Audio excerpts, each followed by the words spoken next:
English department. Linguistics, literature, and English teaching. Let me break it down for you.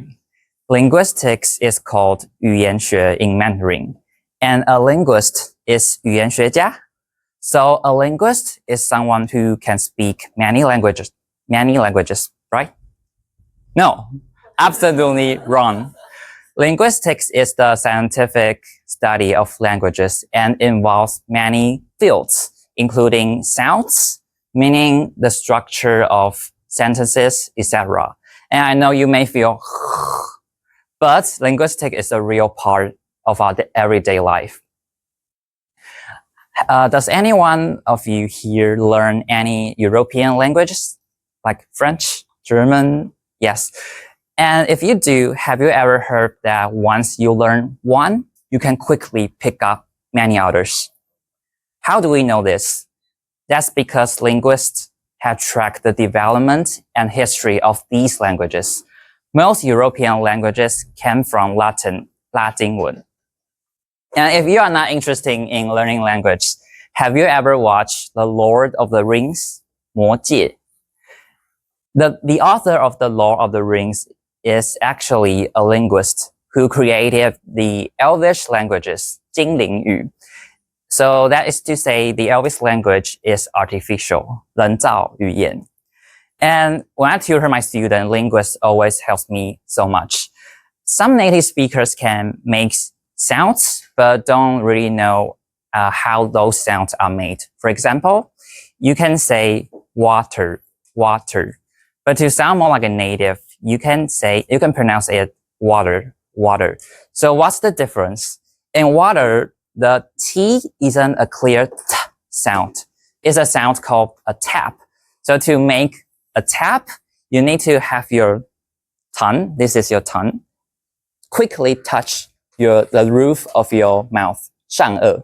So it's like water, water, water. Guys, linguistics is everywhere. And the other main dish for English students is literature, 文学. So what comes to your mind when you heard of English literature? Yes, Shakespeare, right? Everybody knows Shakespeare. Literature has been influencing our life in many aspects, including movies and fiction, advertisement, and even politics. Have you ever watched The Hunger Games? 饥饿游戏. It's a dystopian fiction, 反乌托邦小说, and its ideas come from utopia, 乌托邦.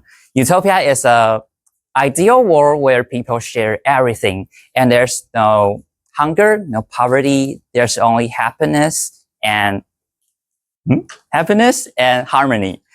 And does it sound familiar to you, this concept?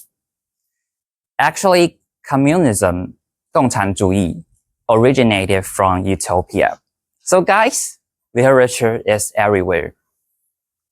When we have literature courses at college, our professor always asks us, why? Why does she do this? Why is he so crazy? There's always a reason behind every action. So we were trained to analyze people, their thoughts, their action, and even their personalities. So now, if someone makes me upset, I try not to think about, oh, how could he do this to me? I try to think about, why did he do this to me? I really cherish the golden 4 years I spent in the English department. And that's also where I became a Toastmasters. Eventually, I realized English didn't make me as cool as Christina, but it opened a window to a brand new world, and it gave me more opportunities and unlocked countless possibilities. So dear all, you can pursue everything in English, I guarantee, because English is everywhere. Back to Toastmasters.